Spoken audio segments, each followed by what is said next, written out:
The Secret Knowledge by the Grimm.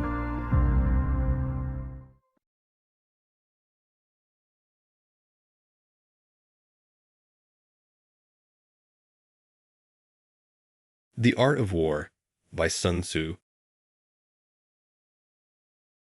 Chapter 1.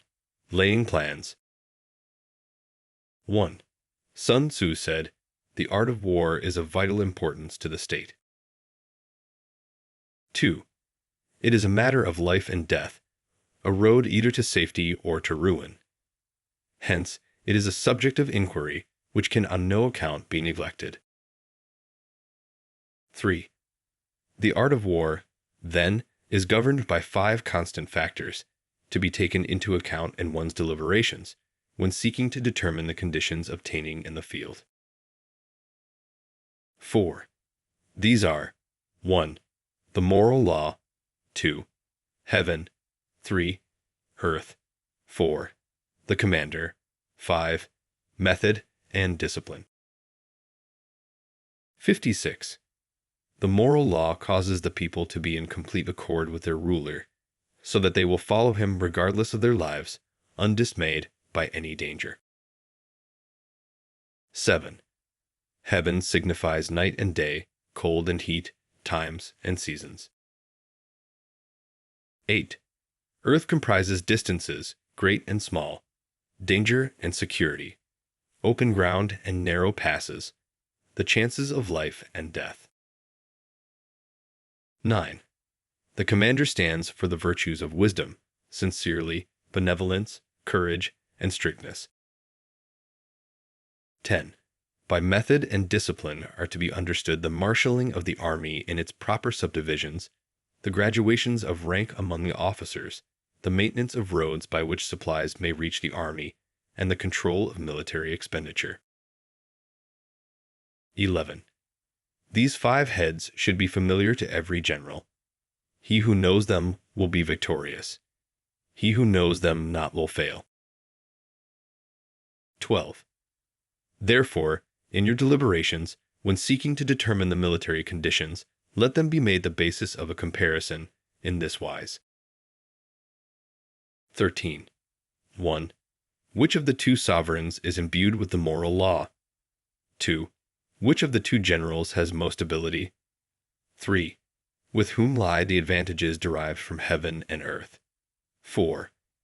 On which side is discipline most rigorously enforced? 5. Which army is stronger? 6.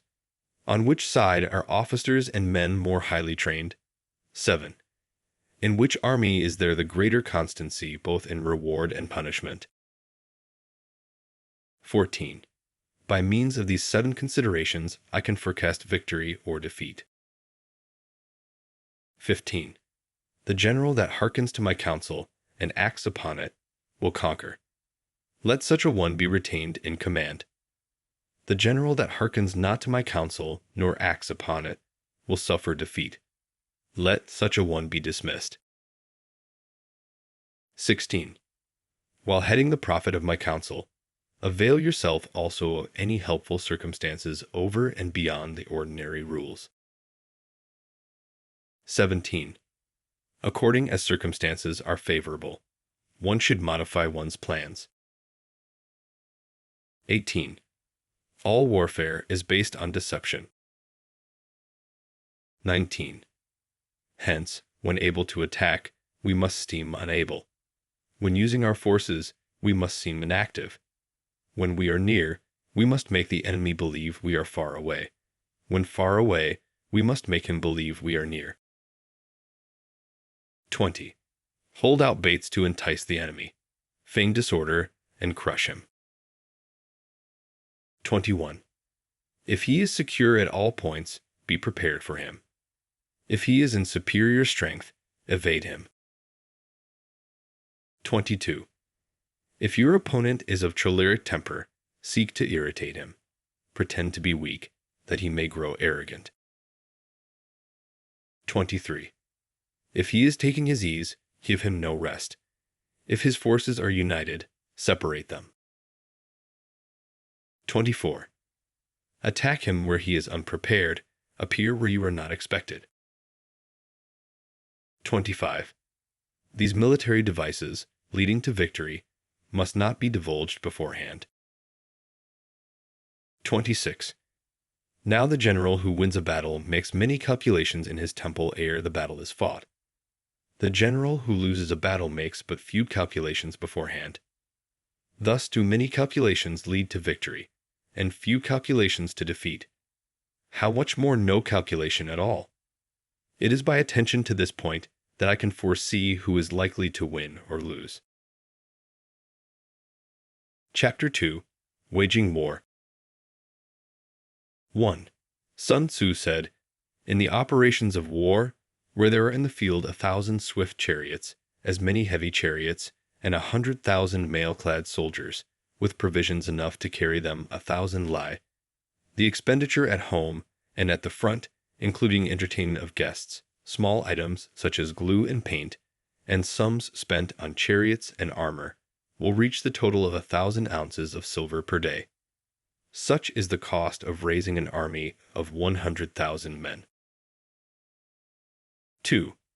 When you engage in actual fighting, if victory is long in coming, then men's weapons will grow dull and their ardor will be damped. If you lay siege to a town, you will exhaust your strength. 3. Again, if the campaign is protracted, the resources of the state will not be equal to the strain. 4. Now, when your weapons are dulled, your ardor damped, your strength exhausted, and your treasure spent, other chieftains will spring up to take advantage of your extremity. Then no man, however wise, will be able to avert the consequences that must ensue. 5. Thus, though we have heard of stupid haste in war, cleverness has never been seen associated with long delays. 6. There is no instance of a country having benefited from prolonged warfare. 7. It is only one who is thoroughly acquainted with the evils of war that can thoroughly understand the profitable way of carrying it on. 8. The skillful soldier does not raise a second levy, neither are his supply wagons loaded more than twice. 9. Bring war material with you from home, but forage on the enemy. Thus the army will have food enough for its needs. 10. Poverty of the state exchequer causes an army to be maintained by contributions from a distance. Contributing to maintain an army at a distance causes the people to be impoverished. 11. On the other hand, the proximity of an army causes prices to go up, and high prices cause the people's substance to be drained away. 12. When their substance is drained away, the peasantry will be afflicted by heavy exactions. 13 and 14. With this loss of substance and exhaustion of strength, the homes of the people will be stripped bare, and 3/10 of their income will be dissipated, while government expenses for broken chariots, worn-out horses, breastplates and helmets, bows and arrows, spears and shields, protective mantles, draught oxen, and heavy wagons will amount to 4/10 of its total revenue. 15. Hence a wise general makes a point of foraging on the enemy. 1 cartload of the enemy's provisions is equivalent to 20 of one's own, and likewise a single pickle of his provender is equivalent to 20 from one's own store. 16. Now, in order to kill the enemy, our men must be roused to anger. That there may be advantage from defeating the enemy, they must have their rewards. 17. Therefore, in chariot fighting, when 10 or more chariots have been taken, those should be rewarded who took the first. Our own flags should be substituted for those of the enemy, and the chariots mingled and used in conjunction with ours. The captured soldiers should be kindly treated and kept. 18. This is called using the conquered foe to augment one's own strength. 19. In war, then, let your great object be victory, not lengthy campaigns. 20. Thus it may be known that the leader of armies is the arbiter of the people's fate, the man on whom it depends whether the nation shall be in peace or in peril. Chapter 3. Attack by Stratagem. 1. Sun Tzu said, "In the practical art of war, the best thing of all is to take the enemy's country whole and intact. To shatter and destroy it is not so good. So, too, it is better to recapture an army entire than to destroy it, to capture a regiment, a detachment, or a company entire than to destroy them." 2. Hence to fight and conquer in all your battles is not supreme excellence. Supreme excellence consists in breaking the enemy's resistance without fighting. 3. Thus, the highest form of generalship is to balk the enemy's plans. The next best is to prevent the junction of the enemy's forces. The next in order is to attack the enemy's army in the field. And the worst policy of all is to besiege walled cities. 4. The rule is not to besiege walled cities if it can possibly be avoided. The preparation of mantlets, movable shelters, and various implements of war will take up 3 whole months, and the piling up of mounds over against the walls will take 3 months more. 5. The general, unable to control his irritation, will launch his men to the assault like swarming ants, with the result that 1/3 of his men are slain, while the town still remains untaken. Such are the disastrous effects of a siege. 6. Therefore, the skillful leader subdues the enemy's troops without any fighting. He captures their cities without laying siege to them. He overthrows their kingdom without lengthy operations in the field. 7. With his forces intact, he will dispute the mastery of the empire, and thus, without losing a man, his triumph will be complete. This is the method of attacking by stratagem. 8. It is the rule in war, if our forces are 10 to the enemy's 1, to surround him; if 5 to 1, to attack him; if twice as numerous, to divide our army into 2. 9. If equally matched, we can offer battle.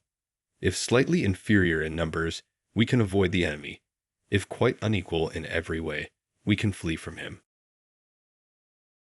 10. Hence, though an obstinate fight may be made by a small force, in the end, it must be captured by the larger force. 11. Now the general is the bulwark of the state. If the bulwark is complete at all points, the state will be strong. If the bulwark is defective, the state will be weak. 12. There are 3 ways in which a ruler can bring misfortune upon his army. 13. 1. By commanding the army to advance or to retreat, being ignorant of the fact that it cannot obey. This is called hobbling the army. 14. 2. By attempting to govern an army in the same way as he administers a kingdom, being ignorant of the conditions which obtain in an army. This causes restlessness in the soldiers' minds. 15. 3. By employing the officers of his army without discrimination, through ignorance of the military principle of adaptation to circumstances. This shakes the confidence of the soldiers. 16. But when the army is restless and distrustful, trouble is sure to come from the other feudal princes. This is simply bringing anarchy into the army and flinging victory away. 17. Thus we may know that there are 5 essentials for victory. 1. He will win who knows when to fight and when not to fight. 2. He will win who knows how to handle both superior and inferior forces. 3. He will win whose army is animated by the same spirit throughout all its ranks. 4. He will win who, prepared himself, waits to take the enemy unprepared. 5. He will win who has military capacity and is not interfered with by the sovereign. 18. Hence the saying, if you know the enemy and know yourself, you need not fear the result of 100 battles. If you know yourself but not the enemy, for every victory gained you will also suffer a defeat. If you know neither the enemy nor yourself, you will succumb in every battle. Chapter 4. Tactical Dispositions. 1. Sun Tzu said, "The good fighters of old first put themselves beyond the possibility of defeat, and then waited for an opportunity of defeating the enemy." 2. To secure ourselves against defeat lies in our own hands, but the opportunity of defeating the enemy is provided by the enemy himself. 3. Thus the good fighter is able to secure himself against defeat, but cannot make certain of defeating the enemy. 4. Hence the saying, "One may know how to conquer without being able to do it." 5. Security against defeat implies defensive tactics. Ability to defeat the enemy means taking the offensive. 6. Standing on the defensive indicates insufficient strength. Attacking, a superabundance of strength. 7. The general who is skilled in defense hides in the most secret recesses of the earth. He who is skilled in attack flashes forth from the topmost heights of heaven. Thus, on the one hand, we have ability to protect ourselves. On the other, a victory that is complete. 8. To see victory only when it is within the ken of the common herd is not the acme of excellence. 9. Neither is it the acme of excellence if you fight and conquer, and the whole empire says, "Well done." 10. To lift an autumn hair is no sign of great strength. To see the sun and moon is no sign of sharp sight. To hear the noise of thunder is no sign of a quick ear. 11. What the ancients called a clever fighter is one who not only wins, but excels in winning with ease. 12. Hence his victories bring him neither reputation for wisdom nor credit for courage. 13. He wins his battles by making no mistakes. Making no mistakes is what establishes the certainty of victory, for it means conquering an enemy that is already defeated. 14. Hence the skillful fighter puts himself into a position which makes defeat impossible, and does not miss the moment for defeating the enemy. 15. Thus it is that in war, the victorious strategist only seeks battle after the victory has been won, whereas he who is destined to defeat first fights and afterwards looks for victory. 16. The consummate leader cultivates the moral law and strictly adheres to method and discipline. Thus it is in his power to control success. 17. In respect of military method, we have, firstly, measurement, secondly, estimation of quantity, thirdly, calculation, fourthly, balancing of chances, fifthly, victory. 18. Measurement owes its existence to earth. Estimation of quantity to measurement, calculation to estimation of quantity, balancing of chances to calculation, and victory to balancing of chances. 19. A victorious army opposed to a routed one is as a pound's weight placed in the scale against a single grain. 20. The onrush of a conquering force is like the bursting of pent-up waters into a chasm 1,000 fathoms deep. Chapter 5. Energy. 1. Sun Tzu said, "The control of a large force is the same principle as the control of a few men. It is merely a question of dividing up their numbers." 2. Fighting with a large army under your command is no wise different from fighting with a small one. It is merely a question of instituting signs and signals. 3. To ensure that your whole host may withstand the brunt of the enemy's attack and remain unshaken. This is effected by maneuvers direct and indirect. 4. That the impact of your army may be like a grindstone dashed against an egg. This is effected by the science of weak points and strong. 5. In all fighting, the direct method may be used for joining battle. but indirect methods will be needed in order to secure victory. 6. Indirect tactics, efficiently applied, are inexhaustible as heaven and earth, unending as the flow of rivers and streams. Like the sun and moon, they end, but to begin anew. Like the four seasons, they pass away to return once more. 7. There are not more than 5 musical notes, yet the combinations of these 5 give rise to more melodies than can ever be heard. 8. There are not more than 5 primary colors: blue, yellow, red, white, and black. Yet in combination, they produce more hues than can ever been seen. 9. There are not more than 5 cardinal tastes: sour, acrid, salt, sweet, bitter, yet combinations of them yield more flavors than can ever be tasted. 10. In battle, there are not more than 2 methods of attack, the direct and the indirect. Yet these 2 in combination give rise to an endless series of maneuvers. 11. The direct and the indirect lead onto each other in turn. It is like moving in a circle. You never come to an end. Who can exhaust the possibilities of their combination? 12. The onset of troops is like the rush of a torrent, which will even roll stones along in its course. 13. The quality of decision is like the well-timed swoop of a falcon, which enables it to strike and destroy its victim. 14. Therefore, the good fighter will be terrible in his onset and prompt in his decision. 15. Energy may be likened to the bending of a crossbow, decision to the releasing of a trigger. 16. Amid the turmoil and tumult of battle, there may be seeming disorder and yet no real disorder at all.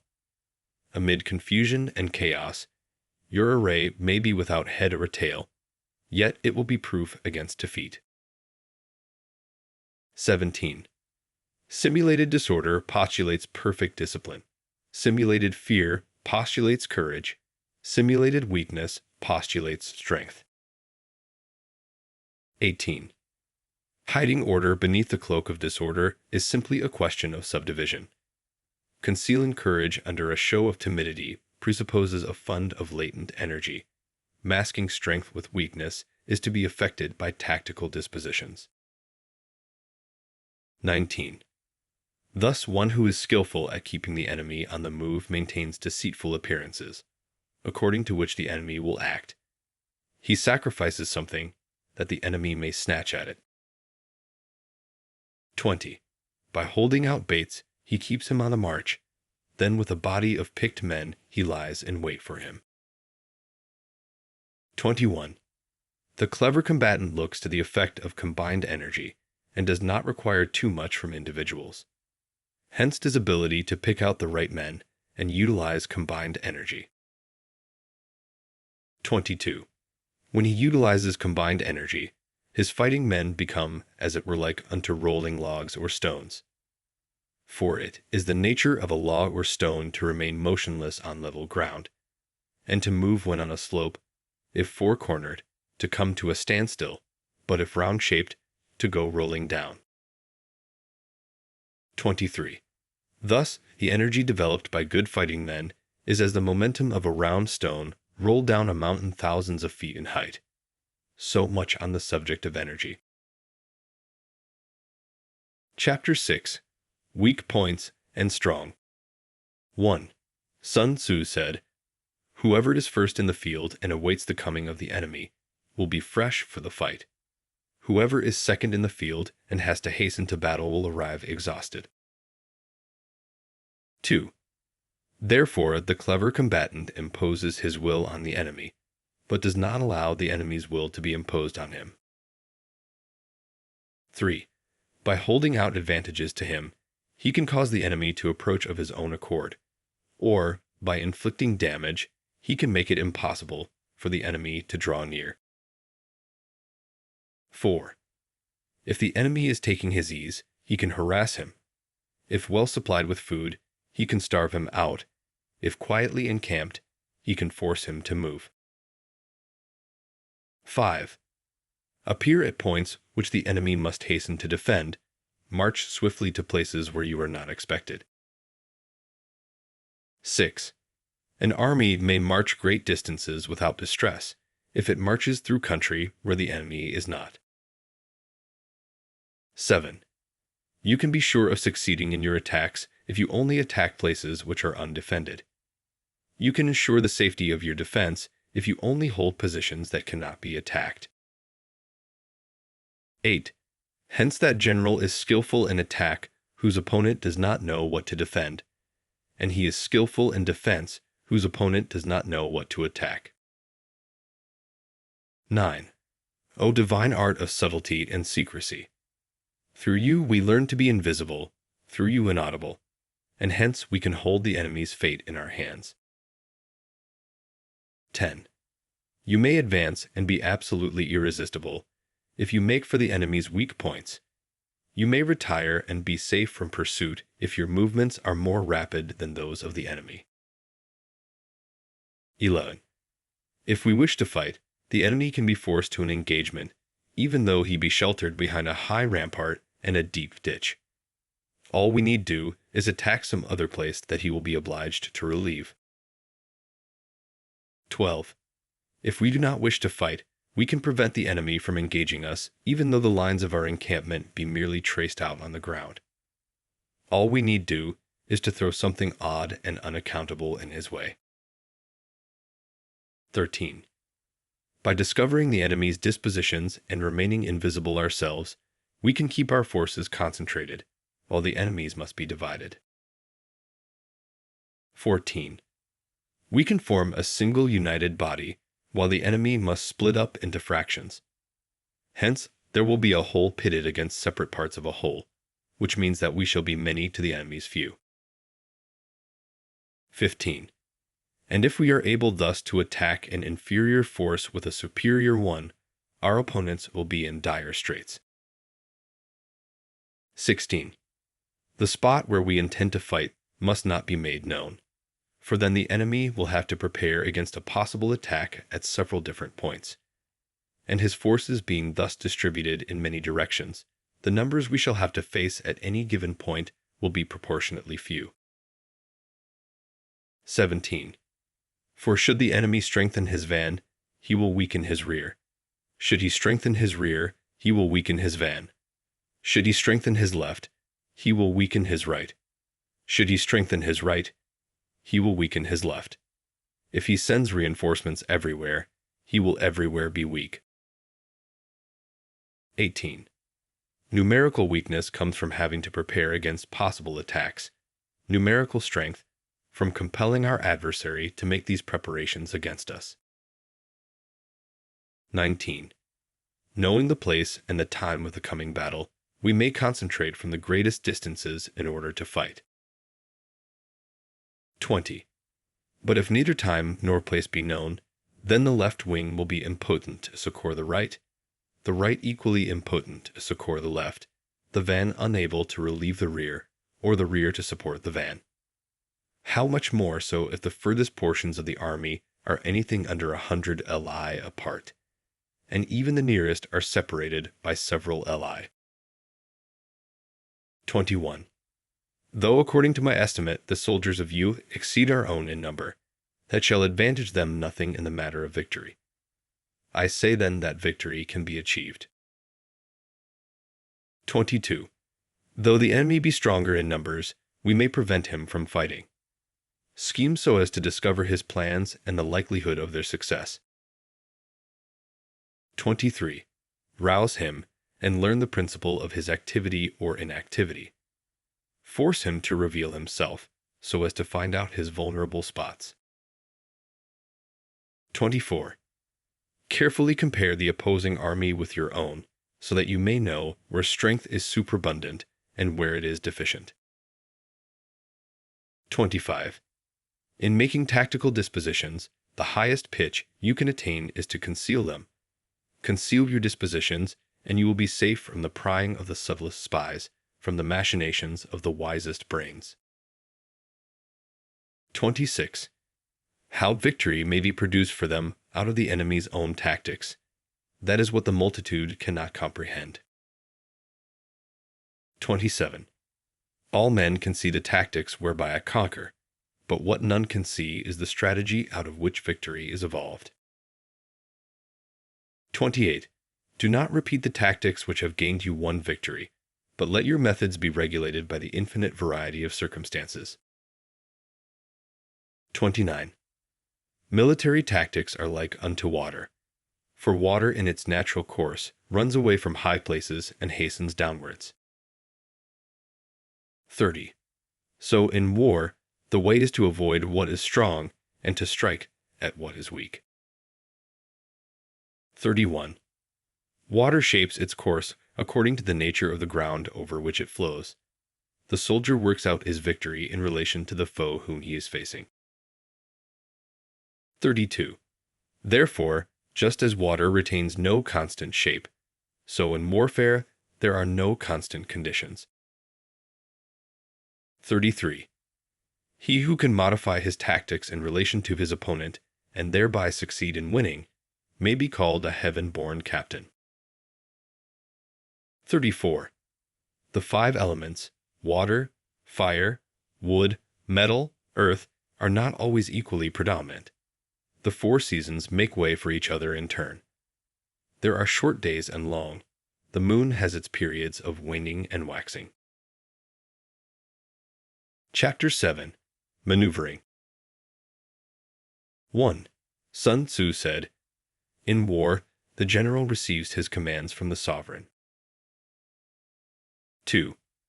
Having collected an army and concentrated his forces, he must blend and harmonize the different elements thereof before pitching his camp. 3. After that comes tactical maneuvering, than which there is nothing more difficult. The difficulty of tactical maneuvering consists in turning the devious into the direct and misfortune into gain. 4. Thus, to take a long and circuitous route, after enticing the enemy out of the way, and though starting after him, to contrive to reach the goal before him, shows knowledge of the artifice of deviation. 5. Maneuvering with an army is advantageous, with an undisciplined multitude, most dangerous. 6. If you set a fully equipped army in march in order to snatch an advantage, the chances are that you will be too late. On the other hand, to detach a flying column for the purpose involves the sacrifice of its baggage and stores. 7. Thus, if you order your men to roll up their buffcoats, and make forced marches without halting day or night, covering double the usual distance at a stretch, doing 100 ely in order to wrest an advantage, the leaders of all your 3 divisions will fall into the hands of the enemy. 8. The stronger men will be in front, the jaded ones will fall behind, and on this plan only 1/10 of your army will reach its destination. 9. If you march 50 ely in order to outmaneuver the enemy, you will lose the leader of your first division, and only half your force will reach the goal. 10. If you march 30 ely with the same object, 2/3 of your army will arrive. 11. We may take it then that an army without its baggage train is lost, without provisions it is lost, without bases of supply it is lost. 12. We cannot enter into alliances until we are acquainted with the designs of our neighbors. 13. We are not fit to lead an army on the march unless we are familiar with the face of the country, its mountains and forests, its pitfalls and precipices, its marshes and swamps. 14. We shall be unable to turn natural advantage to account unless we make use of local guides. 15. In war, practice dissimulation, and you will succeed. 16. Whether to concentrate or to divide your troops must be decided by circumstances. 17. Let your rapidity be that of the wind, your compactness that of the forest. 18. In raiding and plundering be like fire, is immovability like a mountain. 19. Let your plans be dark and impenetrable as night, and when you move, fall like a thunderbolt.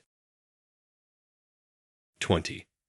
When you plunder a countryside, let the spoil be divided amongst your men.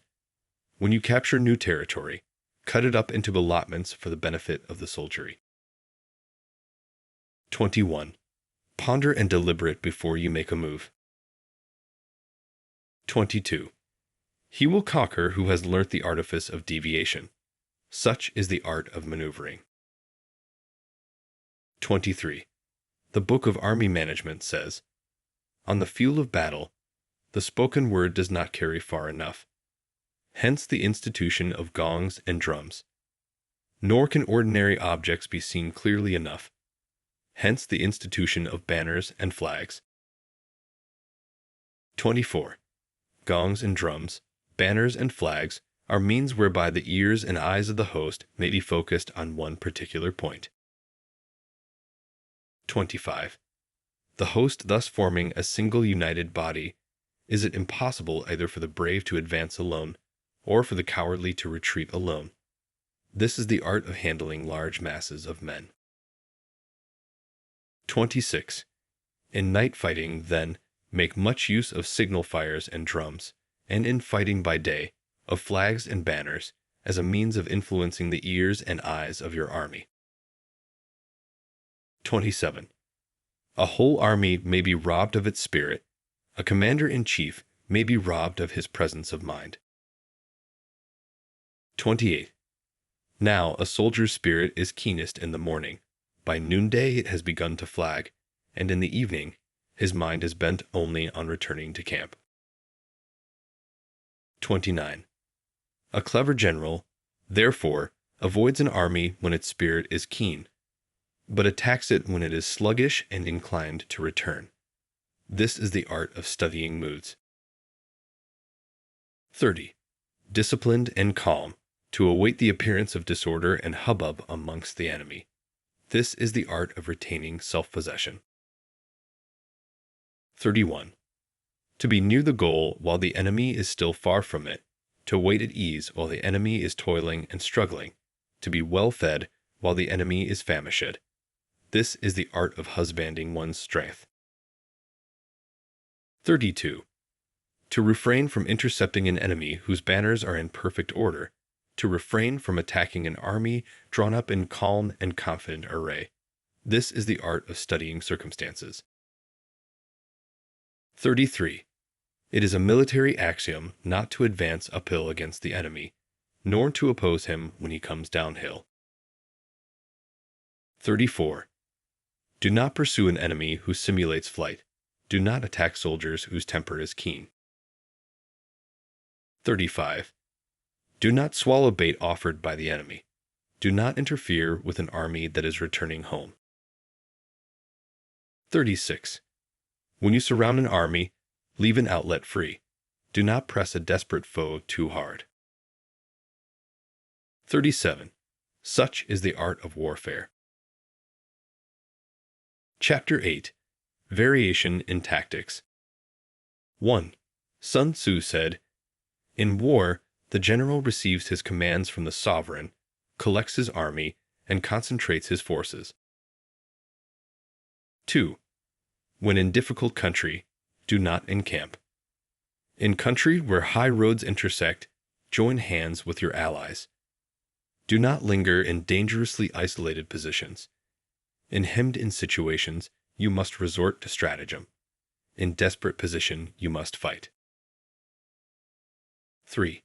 There are roads which must not be followed, armies which must be not attacked, towns which must be besieged, positions which must not be contested, commands of the sovereign which must not be obeyed. 4. The general who thoroughly understands the advantages that accompany variation of tactics knows how to handle his troops. 5. The general who does not understand these may be well acquainted with the configuration of the country, yet he will not be able to turn his knowledge to practical account. 6. So, the student of war who is unversed in the art of war of varying his plans, even though he be acquainted with the 5 advantages, will fail to make the best use of his men. 7. Hence, in the wise leader's plans, considerations of advantage and of disadvantage will be blended together. 8.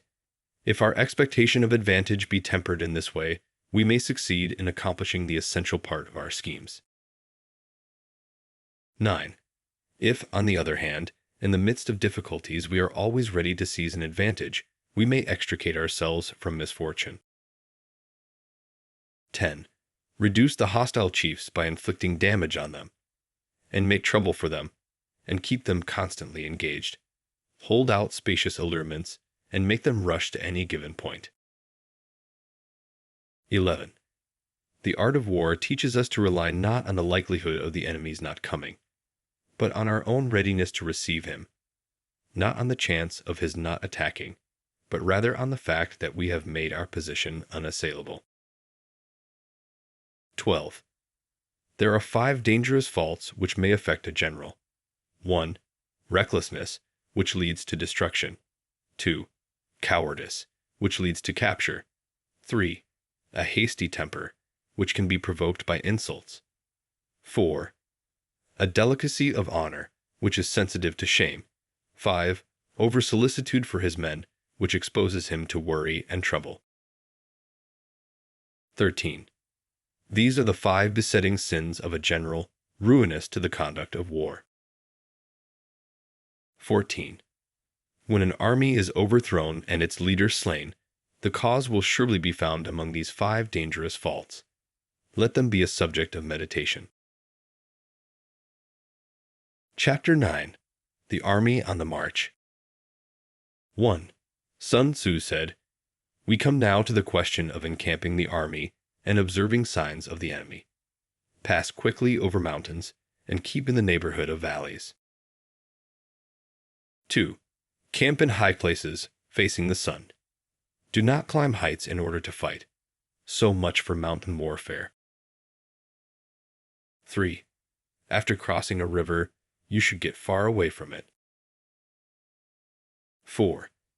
When an invading force crosses a river in its onward march, do not advance to meet it in midstream. It will be best to let half the army get across, and then deliver your attack. 5. If you are anxious to fight, you should not go to meet the invader near a river which he has to cross. 6. Moor your craft higher up than the enemy, and facing the sun. Do not move upstream to meet the enemy. So much for river warfare. 7. In crossing salt marshes, your sole concern should be to get over them quickly, without any delay. 8. If forced to fight in a salt marsh, you should have water and grass near you, and get your back to a clump of trees. So much for operations in salt marshes. 9. In dry, level country, take up an easily accessible position with rising ground to your right and on your rear, so that the danger may be in front and safety lie behind. So much for campaigning in flat country. 10. These are the 4 useful branches of military knowledge which enabled the Yellow Emperor to vanquish 4 several sovereigns. 11. All armies prefer high ground to low and sunny places to dark. 12. If you are careful of your men and camp on hard ground, the army will be free from disease of every kind, and this will spell victory. 13. When you come to a hill or a bank, occupy the sunny side with the slope on your right rear. Thus, you will at once act for the benefit of your soldiers and utilize the natural advantages of the ground. 14. When, in consequence of heavy rains up country, a river which you wish to ford is swollen and flecked with foam, you must wait until it subsides. 15. Country in which there are precipitous cliffs with torrents running between, deep natural hollows, confined places, tangled thickets, quagmires, and crevasses, should be left with all possible speed and not approached. 16. While we keep away from such places, we should get the enemy to approach them. while we face them, we should let the enemy have them on his rear. 17. If in the neighborhood of your camp there should be any hilly country, ponds surrounded by aquatic grass, hollow basins filled with reeds, or woods with thick undergrowth, they must be carefully routed out and searched, for these are places where men in ambush or insidious spies are likely to be lurking. 18. When the enemy is close at hand and remains quiet, he is relying on the natural strength of his position. 19. When he keeps aloof and tries to provoke a battle, he is anxious for the other side to advance. 20. If his place of encampment is easy of access, he is tendering a bait. 21. Movement amongst the trees of a forest shows that the enemy is advancing. The appearance of a number of screens in the midst of thick grass means that the enemy wants to make us suspicious. 22. The rising of birds in their flight is the sign of an ambuscade. Startled beasts indicate that a sudden attack is coming. 23. When there is dust rising in a high column, it is the sign of chariots advancing. When the dust is low, but spread over a wide area, it betokens the approach of infantry. When it branches out in different directions, it shows that parties have been sent to collect firewood. A few clouds of dust moving to and fro signify that the army is encamping. 24. Humble words and increased preparations are signs that the enemy is about to advance. Violent language and driving forward as if to the attack are signs that he will retreat. 25. When the light chariots come out first and take up a position on the wings, it is a sign that the enemy is forming for battle. 26. Peace proposals unaccompanied by a sworn covenant indicate a plot. 27.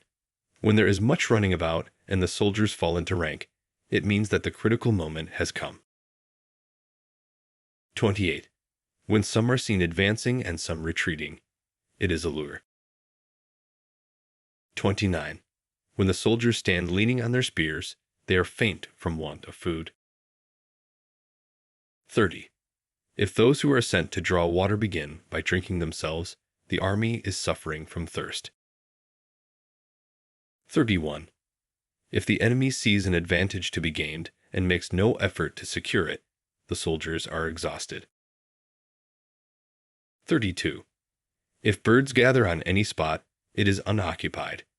Clamor by night betokens nervousness. 33. If there is disturbance in the camp, the general's authority is weak. If the banners and flags are shifted about, sedition is afoot. If the officers are angry, it means that the men are weary. 34. When an army feeds its horses with grain and kills its cattle for food, and when the men do not hang their cooking pots over the campfires, showing that they will not return to their tents, you may know that they are determined to fight to the death. 35. The sight of men whispering together in small knots or speaking in subdued tones points to disaffection amongst the rank and file. 36. Too frequent rewards signify that the enemy is at the end of his resources. Too many punishments betray a condition of dire distress. 37. To begin by bluster, but afterwards to take fright at the enemy's numbers, shows a supreme lack of intelligence. 38. When envoys are sent with compliments in their mouths, it is a sign that the enemy wishes for a truce. 39. If the enemy's troops march up angrily and remain facing ours for a long time without either joining battle or taking themselves off again, the situation is one that demands great vigilance and circumspection. 40. If our troops are no more in number than the enemy, that is amply sufficient. It only means that no direct attack can be made. What we can do is simply to concentrate all our available strength, keep a close watch on the enemy, and obtain reinforcements. 41. He who exercises no forethought but makes light of his opponents is sure to be captured by them. 42.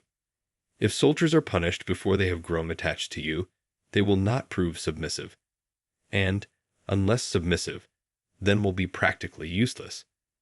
If, when the soldiers have become attached to you, punishments are not enforced, they will still be unless. 43. Therefore, soldiers must be treated in the first instance with humanity, but kept under control by means of iron discipline. This is a certain road to victory. 44.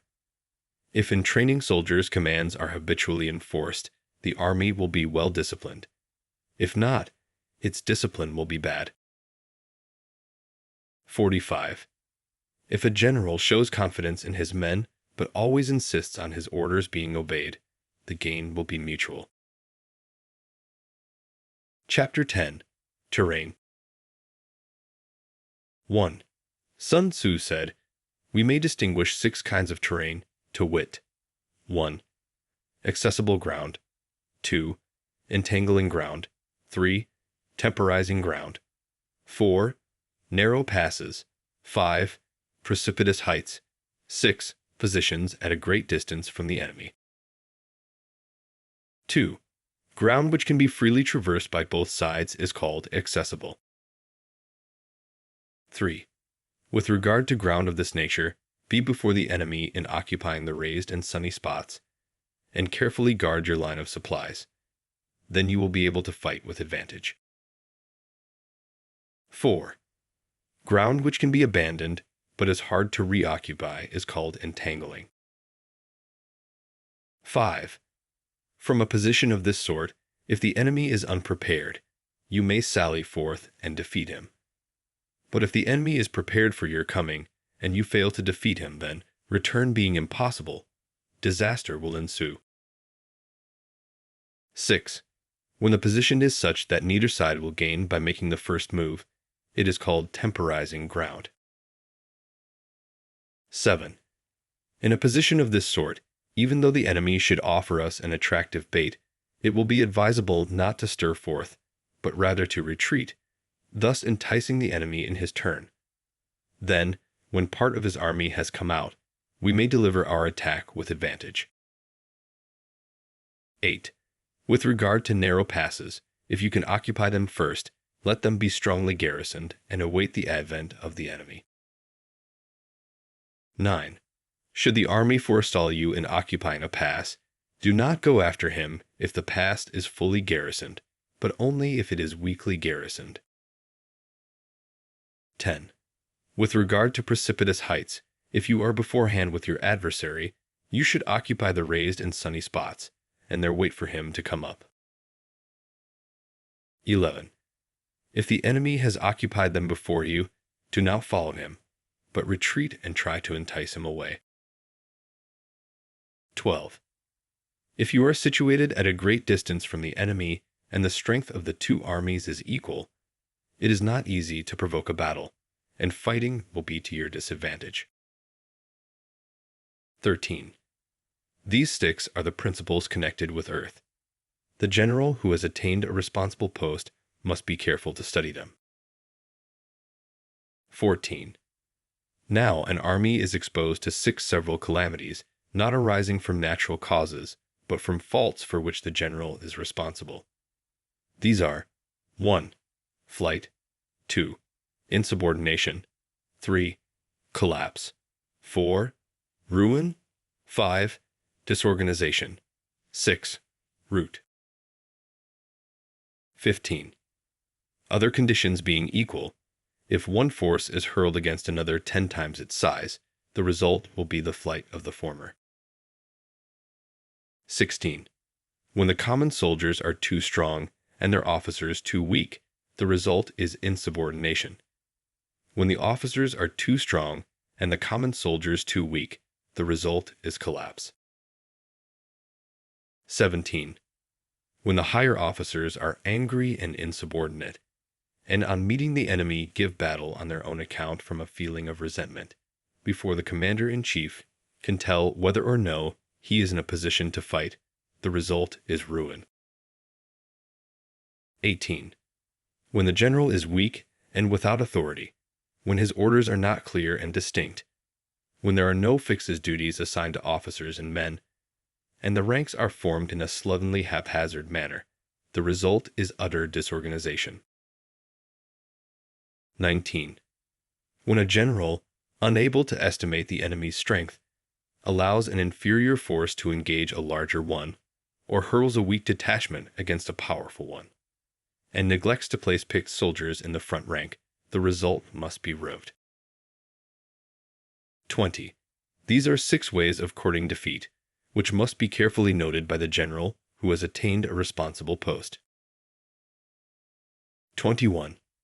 The natural formation of the country is the soldier's best ally, but a power of estimating the adversary, of controlling the forces of victory, and of shrewdly calculating difficulties, dangers, and distances constitutes the test of a great general.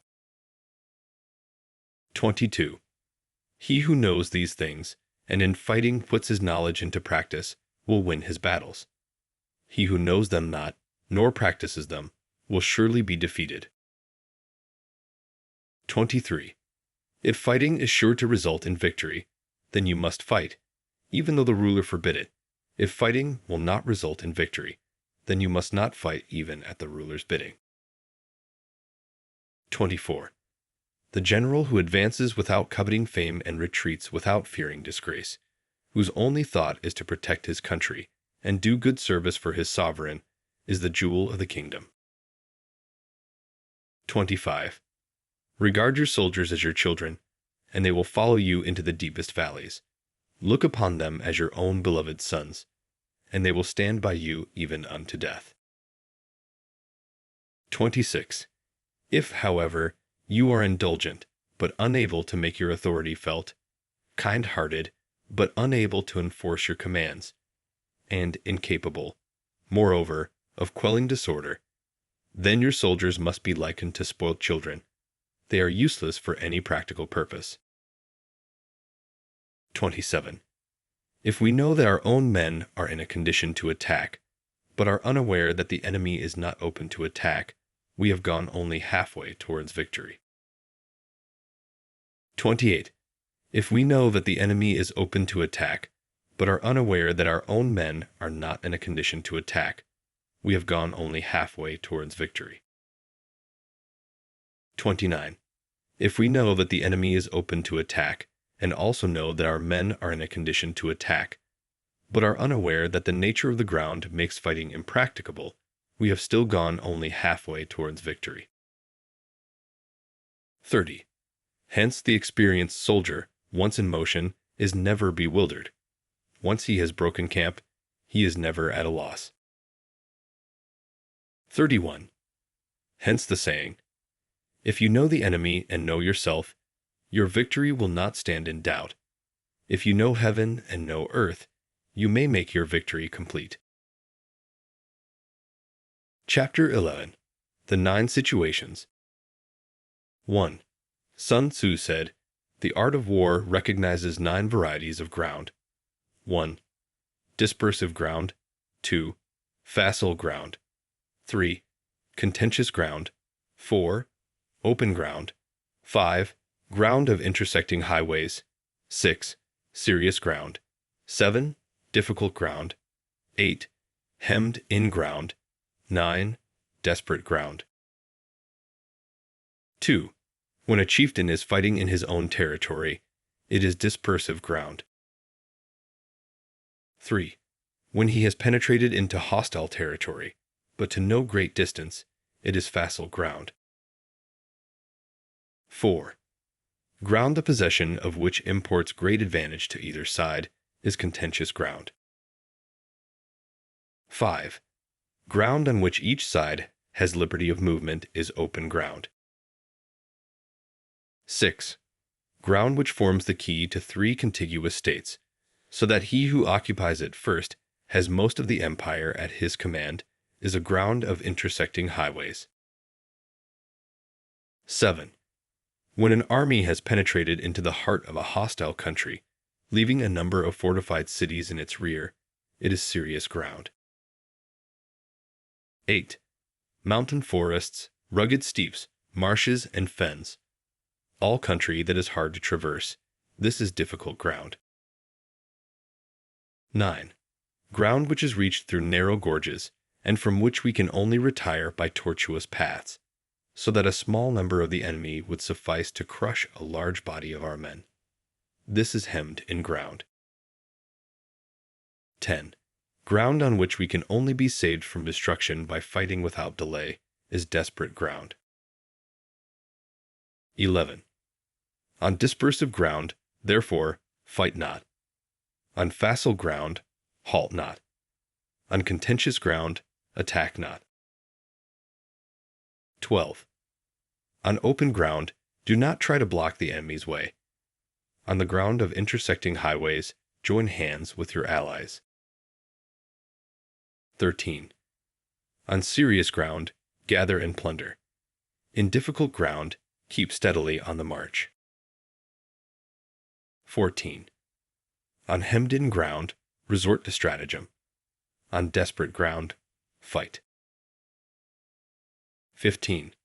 Those who were called skillful leaders of old knew how to drive a wedge between the enemy's front and rear, to prevent co-operation between his large and small divisions, to hinder the good troops from rescuing the bad, the officers from rallying their men. 16. When the enemy's men were united, they managed to keep them in disorder. 17. When it was to their advantage, they made a forward move.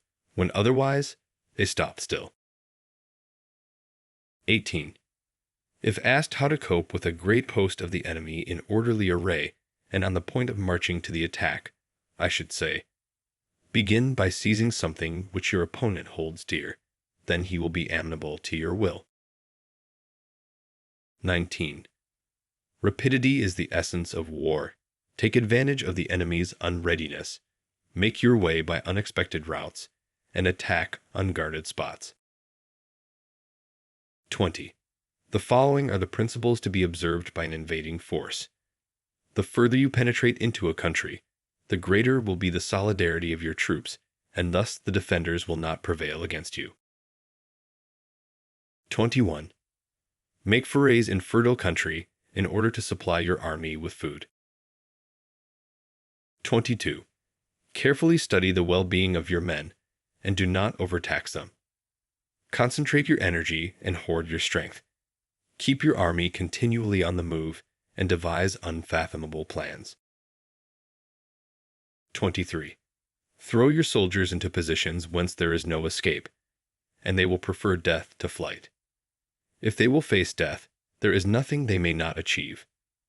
Officers and men alike will put forth their uttermost strength. 24. Soldiers, when in desperate straits, lose the sense of fear.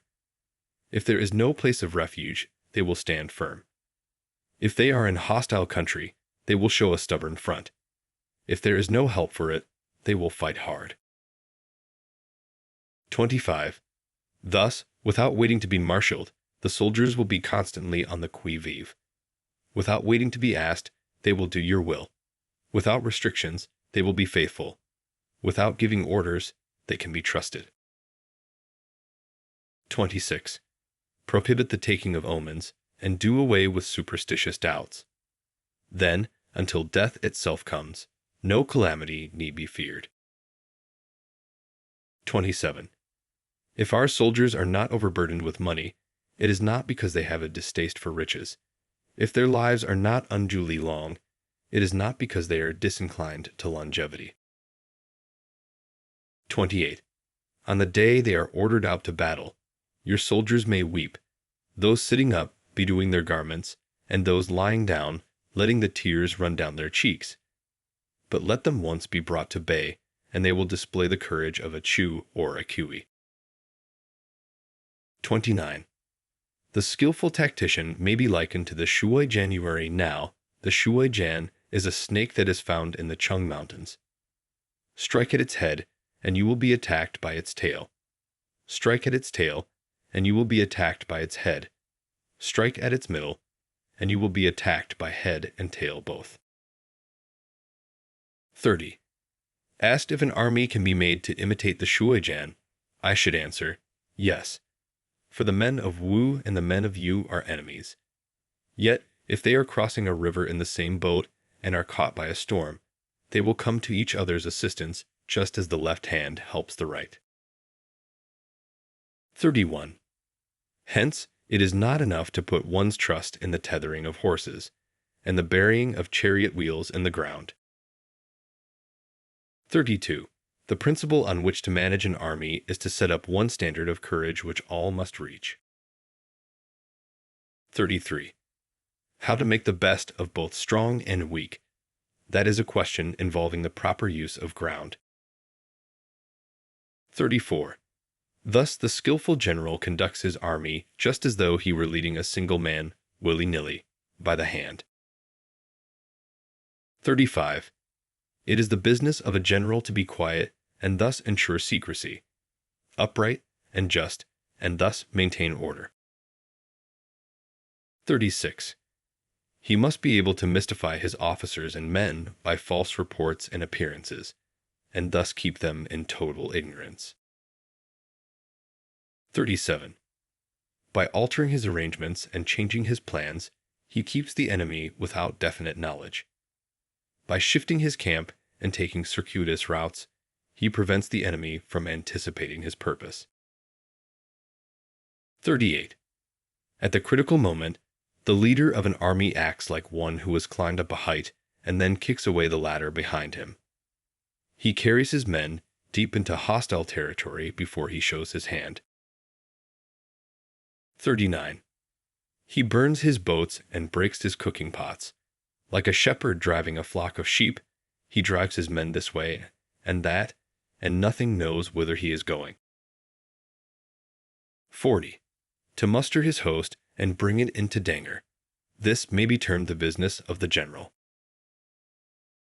41. The different measures suited to the 9 varieties of ground, the expediency of aggressive or defensive tactics, and the fundamental laws of human nature. These are things that must most certainly be studied. 42. When invading hostile territory, the general principle is that penetrating deeply brings cohesion. Penetrating but a short way means dispersion. 43. When you leave your own country behind and take your army across neighborhood territory, you find yourself on critical ground. When there are means of communication on all 4 sides, the ground is one of intersecting highways. 44. When you penetrate deeply into a country, it is serious ground. When you penetrate but a little way, it is facile ground. 45. When you have the enemy's strongholds on your rear and narrow passes in front, it is hemmed-in ground. When there is no place of refuge at all, it is desperate ground. 46. Therefore, on dispersive ground, I would inspire my men with unity of purpose. On facile ground, I would see that there is close connection between all parts of my army. 47. On contentious ground, I would hurry up my rear. 48. On open ground, I would keep a vigilant eye on my defenses. On ground of intersecting highways, I would consolidate my alliances. 49. On serious ground, I would try to ensure a continuous stream of supplies. On difficult ground, I would keep pushing on along the road. 50. On hemmed-in ground, I would block any way of retreat. On desperate ground, I would proclaim to my soldiers the hopelessness of saving their lives. 51. For it is the soldier's disposition to offer an obstinate resistance when surrounded, to fight hard when he cannot help himself, and to obey promptly when he has fallen into danger. 52. We cannot enter into alliance with neighboring princes until we are acquainted with their designs. We are not fit to lead an army on the march unless we are familiar with the face of the country, its mountains and forests, its pitfalls and precipices, its marshes and swamps. We shall be unable to turn natural advantages to account unless we make use of local guides. 53. To be ignored of any one of the following 4 or 5 principles does not befit a warlike prince. 54. When a warlike prince attacks a powerful state, his generalship shows itself in preventing the concentration of the enemy's forces. He overawes his opponents, and their allies are prevented from joining against him. 55. Hence he does not strive to ally himself with all and sundry, nor does he foster the power of other states. He carries out his own secret designs, keeping his antagonists in awe. Thus he is able to capture their cities and overthrow their kingdoms. 56. Bestow rewards without regard to rule, issue orders without regard to previous arrangements, and you will be able to handle a whole army as though you had to do with but a single man. 57. Confront your soldiers with the deed itself. Never let them know your design. When the outlook is bright, bring it before their eyes, but tell them nothing when the situation is gloomy. 58. Place your army in deadly peril, and it will survive. Plunge it into desperate straits, and it will come off in safety. 59. For it is precisely when a force has fallen into harm's way that is capable of striking a blow for victory. 60. Success in warfare is gained by carefully accommodating ourselves to the enemy's purpose. 61. By persistently hanging on the enemy's flank, we shall succeed in the long run in killing the commander-in-chief. 62. This is called ability to accomplish a thing by sheer cunning. 63. On the day that you take up your command, block the frontier passes, destroy the official tallies, and stop the passage of all emissaries. 64. Be stern in the council chamber, so that you may control the situation. 65. If the enemy leaves a door open, you must rush in. 66. Forestall your opponent by seizing what he holds dear, and subtly contrive to time his arrival on the ground. 67.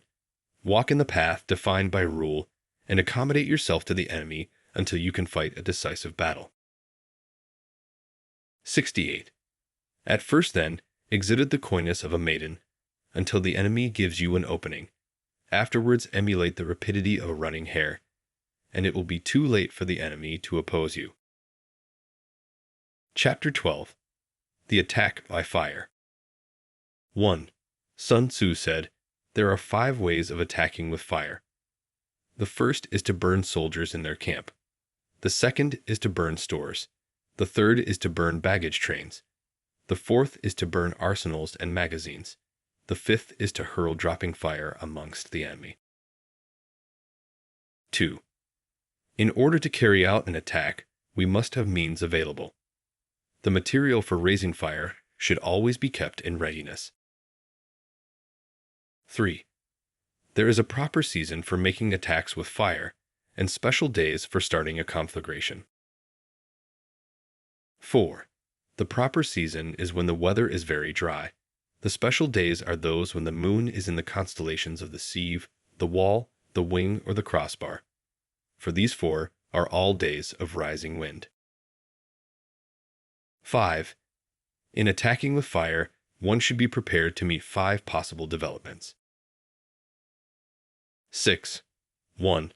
When fire breaks out inside to enemy's camp, respond at once with an attack from without. 7. 2. If there is an outbreak of fire, but the enemy's soldiers remain quiet, bide your time and do not attack. 8. 3. When the force of the flames has reached its height, follow it up with an attack, if that is practicable. If not, stay where you are. 9. 4. If it is possible to make an assault with fire from without, do not wait for it to break out within, but deliver your attack at a favorable moment. 10. 5. When you start a fire, be to windward of it. Do not attack from the leeward. 11.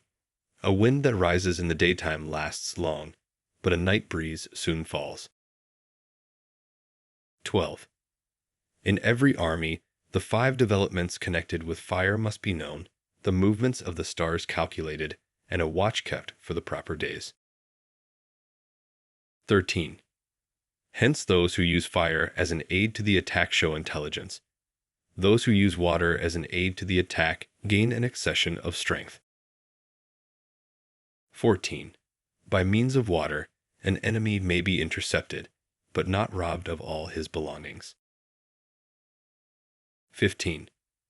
Unhappy is the fate of one who tries to win his battles and succeed in his attacks without cultivating the spirit of enterprise, for the result is waste of time and general stagnation.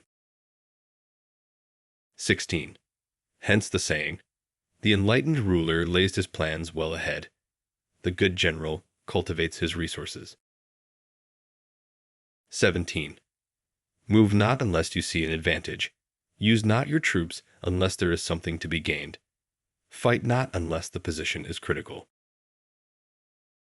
18. No ruler should put troops into the field merely to gratify his own spleen. No general should fight a battle simply out of pique. 19. If it is to your advantage, make a forward move. If not, stay where you are. 20. Anger may in time change to gladness. Vexation may be succeeded by content. 21. But a kingdom that has once been destroyed can never come again into being, nor can the dead ever be brought back to life. 22. Hence the enlightened ruler is heedful, and the good general full of caution. This is the way to keep a country at peace and an army intact. Chapter 13. The Use of Spies. 1. Sun Tzu said, raising a host of 100,000 men and marching them great distances entails heavy loss on the people and a drain on the resources of the state. The daily expenditure will amount to 1,000 ounces of silver. There will be commotion at home and abroad, and men will drop down exhausted on the highways. As many as 700,000 families will be impeded in their labor. 2. Hostile armies may face each other for years, striving for the victory which is decided in a single day. This being so, to remain in ignorance of the enemy's condition, simply because one grudges the outlay of 100 ounces of silver in honors and emoluments, is the height of inhumanity. 3. One who acts thus is no leader of men, no present help to his sovereign, no master of victory. 4. Thus, what enables the wise sovereign and the good general to strike and conquer, and achieve things beyond the reach of ordinary men, is foreknowledge. 5. Now this foreknowledge cannot be elicited from spirits, it cannot be obtained inductively from experience, nor by any deductive calculation. 6. Knowledge of the enemy's dispositions can only be obtained from other men. 7. Hence the use of spies, of whom there are 5 classes. 1. Local spies. 2. Inward spies. 3. Converted spies. 4. Doomed spies. 5. Surviving spies. 8. When these 5 kinds of spy are all at work, none can discover the secret system. This is called divine manipulation of the threads. It is the sovereign's most precious faculty. 9. Having local spies means employing the services of the inhabitants of a district. 10. Having inward spies, making use of officials of the enemy. 11. Having converted spies, getting hold of the enemy's spies, and using them for our own purposes. 12. Having doomed spies, doing certain things openly for purposes of deception, and allowing our spies to know of them and report them to the enemy. 13. Surviving spies, finally, are those who bring back news from the enemy's camp. 14. Hence, it is that which none in the whole army are more intimate relations to be maintained than with spies. None should be more liberally rewarded. In no other business should greater secrecy be preserved. 15. Spies cannot be usefully employed without a certain intuitive sagacity. 16. They cannot be properly managed without benevolence and straightforwardness. 17. Without subtle ingenuity of mind, one cannot make certain of the truth of their reports. 18. Be subtle, and use your spies for every kind of business. 19. If a secret piece of news is divulged by a spy before the time is ripe, he must be put to death together with the man to whom the secret was told. 20. Whether the object be to crush an army, to storm a city, or to assassinate an individual, it is always necessary to begin by finding out the names of the attendants, the aides de camp, and doorkeepers and sentries of the general in command. Our spies must be commissioned to ascertain these. 21. The enemy's spies who have come to spy on us must be sought out, tempted with bribes, led away, and comfortably housed. Thus, they will become converted spies and available for our service. 22.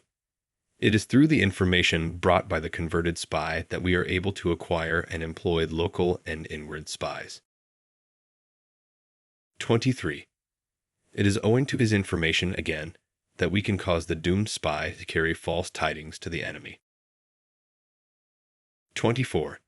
Lastly, it is by his information that the surviving spy can be used on appointed occasions. 25. The end and aim of spying in all its 5 varieties is knowledge of the enemy, and this knowledge can only be derived, in the first instance, from the converted spy. Hence, it is essential that the converted spy be treated with the utmost liberality. 26. Of old, the rise of the Yin dynasty was due to Ai Qi, who had served under the Xie. Likewise, the rise of the Chu dynasty was due to Liu Ya, who had served under the Yin. 27. Hence, it is only the enlightened ruler and the wise general who will use the highest intelligence of the army for purposes of spying, and thereby they achieve great results. Spies are a most important element in water, because on them depends an army's ability to move.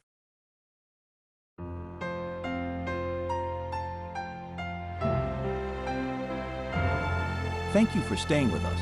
Like this video. Subscribe to our channel. Buy the book by clicking on the link in the description.